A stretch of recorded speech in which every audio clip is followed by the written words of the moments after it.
Picture this. You're parked on a quiet, dark road. The only thing lighting up the night is the faint glow from your car's dashboard. All of a sudden, a figure appears in your headlights. A man in a full bunny costume. Before you can make sense of it, he's screaming at you something about private property. And then you see it. The glint of a hatchet. The world explodes in a shower of glass as the blade smashes right through your window. And just as quickly as he appeared, the bunny man is gone, leaving you with a story you're pretty sure no one is ever going to believe.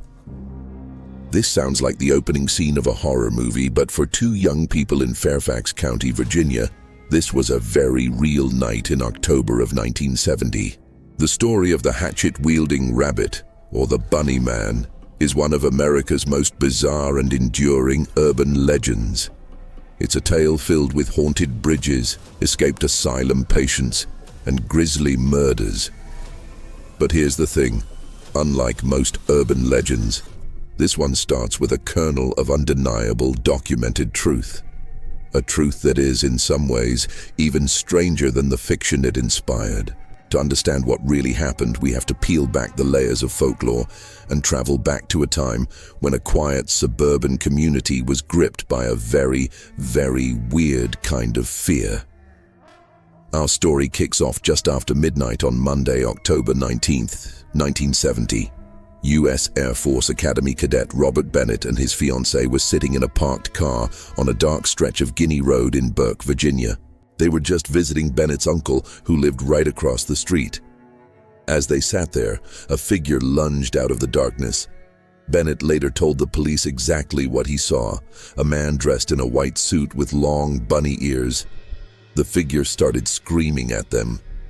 "You're on private property, and I have your tag number."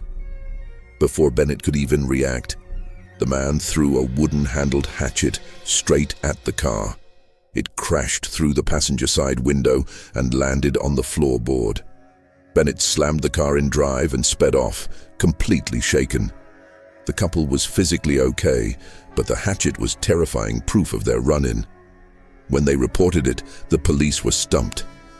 An article in The Washington Post even opened with a line of pure disbelief. Fairfax County Police said yesterday they are looking for a man who likes to wear a white bunny rabbit costume and throw hatchets through car windows. Honest. The police took the hatchet as evidence, but with no other leads, the case went cold. For a second, it seemed like a strange one-off incident, but it was only the beginning. 10 days later, on the evening of October 29th, the bunny man was back. This time, he was at a new housing development on Guinea Road, just a block away from the first attack. A security guard named Paul Phillips was making his rounds when he saw a man standing on the front porch of an empty, newly built home. Phillips described him as about 5'8", probably in his early 20s, and wearing a gray, black and white bunny costume.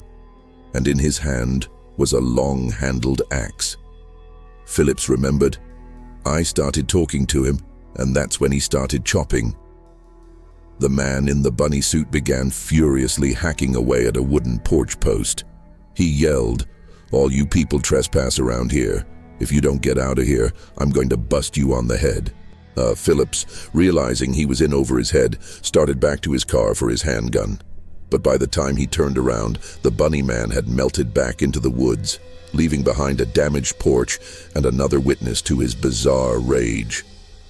With a second credible sighting, real panic started to brew. In the weeks that followed, Fairfax County Police were hit with more than 50 calls from people claiming they'd seen the bunny man. The sightings spread from Fairfax all the way to Washington, D.C. and Maryland. The story was blowing up, but investigators were no closer to figuring out who was hiding inside that suit. So who was this guy? The truth is, his identity was never discovered, and no one was ever arrested. The case files show that despite all the reported sightings, there were no solid leads. However, there was one common thread that connected both confirmed encounters: trespassing.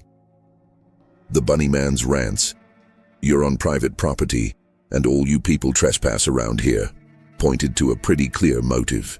This idea was strengthened when a local construction company got a call from someone who called himself the Axeman. The caller complained that workers were dumping stumps and other junk on his property. This suggests the Bunny Man wasn't some random monster, but probably a local who was being pushed to the edge by all the new suburban development popping up around him. Fairfax County historian and archivist Brian A. Conley, who dug deep into this legend, came to the same conclusion. His research suggests the real events were likely rooted in a simple land dispute. The guy in the suit was probably just a frustrated property owner who came up with a terrifying and criminal way to scare off developers and trespassers. It grounds these wild events in a very human conflict. Not about some supernatural evil, but about a person trying to protect their space in a world that was rapidly changing around them. The true story is strange enough on its own, but it's what happened next that turned this local crime spree into a national urban legend. We're about to go down the rabbit hole and see how this story morphed into a myth of haunted bridges and horrible murders. If you find this mystery as fascinating as I do, make sure you hit that subscribe button and let me know in the comments if you've ever heard a different version of the Bunny Man legend. The real incidents back in 1970 involved vandalism and threats, but thankfully, no one was actually hurt. As the story was told and retold, however, it twisted into something much, much darker. The boring truth about a property dispute was tossed aside for a horrifying backstory that has all the ingredients of a classic folk tale. The most popular version of the legend claims that in 1904, a nearby asylum for the criminally insane was shut down. While the inmates were being moved on a bus, the bus crashed.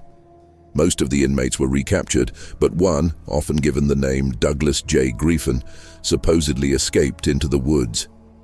The legend says Griffin, who was locked up for murdering his family on Easter Sunday, survived by hunting and skinning wild rabbits. Soon, the story goes, people started finding mutilated rabbit carcasses hanging from a railroad overpass on Colchester Road. This bridge would become the infamous Bunny Man Bridge. The legend only gets grislier from there, with tales of Griffon murdering teenagers on Halloween, hanging their bodies from the bridge just like he did with the rabbits. In some tellings, Griffon himself is eventually killed by a train on that very same overpass. This is the grotesque, sensational story that has been shared for generations at sleepovers and around campfires. As juicy as the legend of Douglas Griffon is, it's almost completely made up. The historian Brian A. Conley did the homework for the Fairfax County Public Library and pretty much debunked the whole thing. He discovered that there was never an asylum for the criminally insane anywhere in Fairfax County. On top of that, court records show no evidence of anyone named Douglas J. Griffin, nor any of his supposed victims. And that Clifton Town Library where some versions claim you can verify the story. It never even existed, but maybe the biggest hole in the legend is the geography. The so-called Bunny Man Bridge, the Colchester Overpass, has absolutely nothing to do with the real events of 1970. The actual documented attacks happened on Guinea Road in Burke, a good 6 miles away. The bridge probably became the star of the show simply because it has that perfect, creepy vibe. A dark, single-lane tunnel under a railroad track is the perfect set for a ghost story, and over time, it became the home for a legend that started miles away from its cold, concrete walls. The fiction became so powerful, it completely swallowed the facts. Even though it has no real connection to the actual Bunny Man, the Colchester Overpass has become a sort of pilgrimage site for paranormal enthusiasts and thrill seekers. The legend has taken on a life of its own, turning the bridge into a real tourist attraction, especially around Halloween. The problem got so bad that local police had to step in.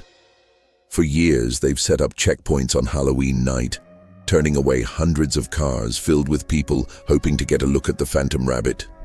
People have reportedly driven all the way from Pennsylvania, pulled in by the power of the story. This whole modern-day spectacle just goes to show how urban legends work. The bridge acts as a physical anchor for the story, a real place people can go. which makes the fictional story feel more credible.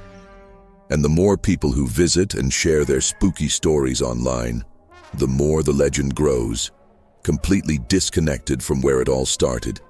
It proves that sometimes our desire for a good, scary story is way more powerful than the truth. The legend of the Bunnyman Bridge isn't about history anymore.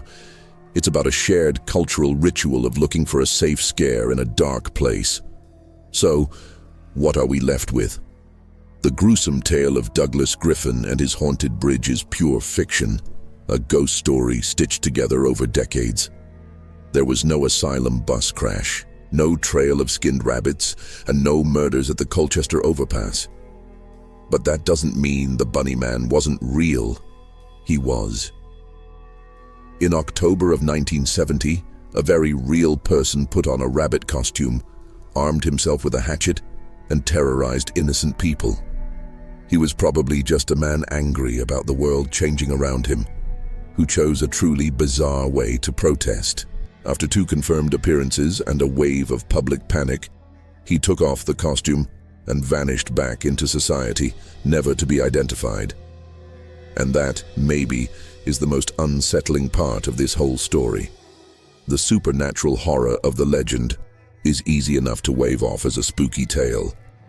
But the reality of an anonymous angry man in a mask, driven to actual violence, that's a much more real-world kind of fear.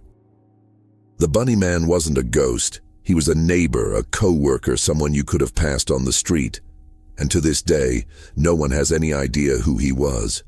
The real mystery isn't what haunts the bridge. It's what happened to the man who wore the bunny suit.